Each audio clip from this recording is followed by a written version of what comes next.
पर्दे के आगे तो सब कुछ दिखता है, लेकिन पर्दे के पीछे आखिर है क्या?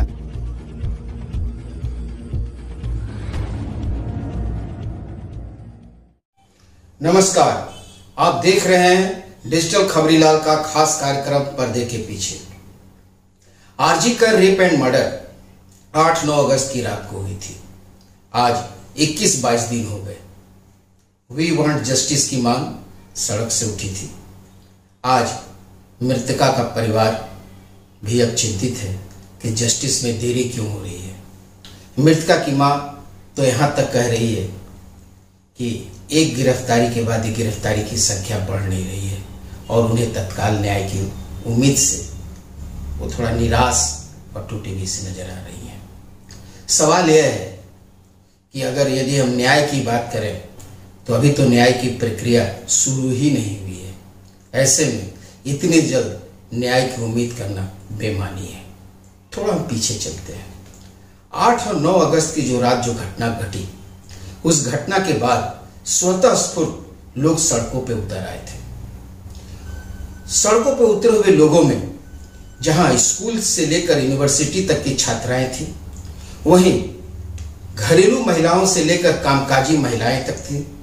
यहां तक कि निजी और गैर सरकारी संस्थानों में काम करने वाले लोग भी थे, खिलाड़ी भी थे, कलाकार भी थे। यानी हर क्षेत्र से लोग सड़कों पे उतर आए थे। और उसकी सबसे बड़ी आंदोलन की खुसूसियत यह थी कि उसमें कहीं कोई राजनीतिक रंग नहीं था, यानी कहीं कोई झंडा नहीं था किसी भी पार्टी का, और तो और न ही कोई राजनीतिक व्यक्तित्व या जाना पहचाना राजनीति का चेहरा भी उस भीड़ में नजर आ रहा था। यह आंदोलन चल रहा था, सड़कें जाम हो रही थी, आंदोलन हो रहा था, ट्रैफिक जाम हो रही थी। बावजूद इसके लोगों के कह सकते हैं कि लोगों को गुस्सा नहीं आ रहा था। जो कि थोड़ा सा ट्रैफिक जाम होने पर नाराज और गुस्सा हो जाते हैं, उन्हें भी लग रहा था किसी एक न्याय के लिए मांग हो रही है। और यही ममता बनर्जी सरकार और सत्तारूढ़ तृणमूल कांग्रेस को सत्ते में लाने के लिए काफी था। सरकार और पार्टी वाकई परेशान हाल थी, क्योंकि बंगाल में पिछले 5-6 दशकों में इस तरह का आंदोलन किसी ने नहीं देखा था कि सड़क पर स्वतः स्फूर्त लोग उतरकर आंदोलन कर रहे हो एक न्याय के लिए। अगर हम देखें तो यह आंदोलन अच्छी रफ्तार में और सही दिशा में जा रहा था। यहां तक कि 13 अगस्त को जब हाई कोर्ट ने यह मामला सीबीआई को सौंपा और 14 अगस्त को सीबीआई सुबह इस मामले को अपने हाथ में ले ली, तब तक मामला ठीक था। या यूं कहें कि 14 अगस्त की रात छात्राएं और महिलाओं ने जो रात दखल का कार्यक्रम रात 11 साढ़े 11 बजे रखा था, वहां तक भी ठीक था।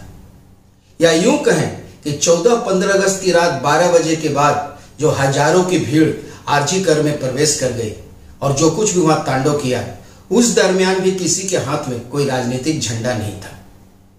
यहां तक कि कोई राजनीति का जाना पहचाना चेहरा भी नजर नहीं आया था।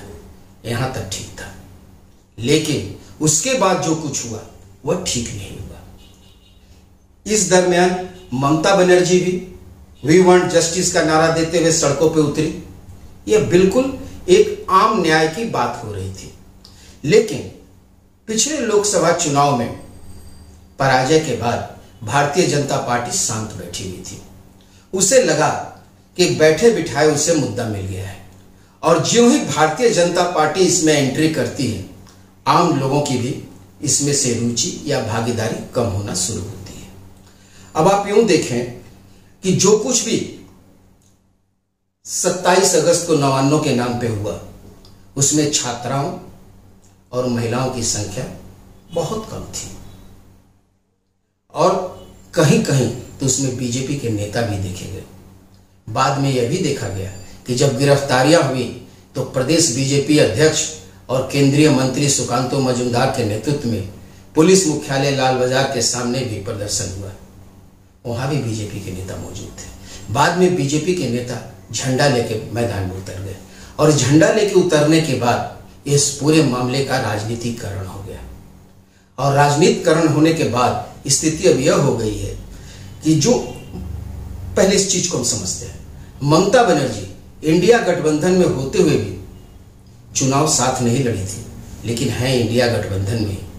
इस घटना के बाद इनके अन्य सहयोगी दल, चाहे वो दिल्ली की आम आदमी पार्टी हो, चाहे बिहार का राष्ट्रीय जनता दल हो, चाहे उत्तर प्रदेश का समाजवादी जनता पार्टी हो, या झारखंड का झारखंड मुक्ति मोर्चा हो, उसके मुंह से कोई आवाज़ नहीं निकल रही थी। यहाँ तक कि कांग्रेस भी चुप्पी साधे हुई थी। लेकिन भारतीय जनता पार्टी के एंट्री के बाद यदि आप टीवी के पर्दों पे देखें, डिबेटों में देखें, मीडिया में देखें, तो अब इस नृशंस बलात्कार और हत्या की तुलना अन्य राज्यों के बलात्कार से की जा रही है। अब तो इस नृशंस बलात्कार और हत्या की नाप तोल किया जा रहा है कि कौन ज़्यादा खतरनाक और कौन ज़्यादा भयावह और भयानक था। अब इसकी तुलना कठुआ और हाथरस से की जा रही है।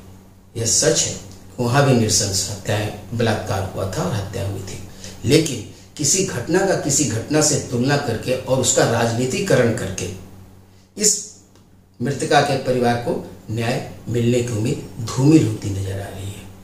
बहरहाल, जहां तक राज्य सरकार का सवाल है, राज्य सरकार को भी कर सकते हैं कि बिठे बिठाए अच्छा मौका हाथ में लग गया, क्योंकि ममता बनर्जी राजनीति और इस तरह के राजनीतिक आंदोलनों को अच्छी तरह समझती हैं, और उनकी पृष्ठभूमि को यदि हम देखें तो इस तरह के कई आंदोलनों को स्वयं अंजाम दी है, जिसमें नंदीग्राम से लेकर सिंगूर तक।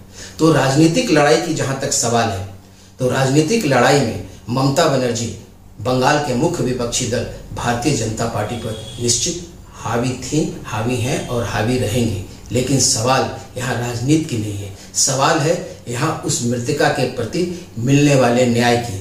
अब ऐसी स्थिति में कहा जा सकता है कि न्याय की जो संभावना है वो काफ़ी हद तक धूमिल होती जा रही है। फिलहाल आज के लिए बस इतना ही। कल फिर मिलेंगे इसी समय पर्दे के पीछे।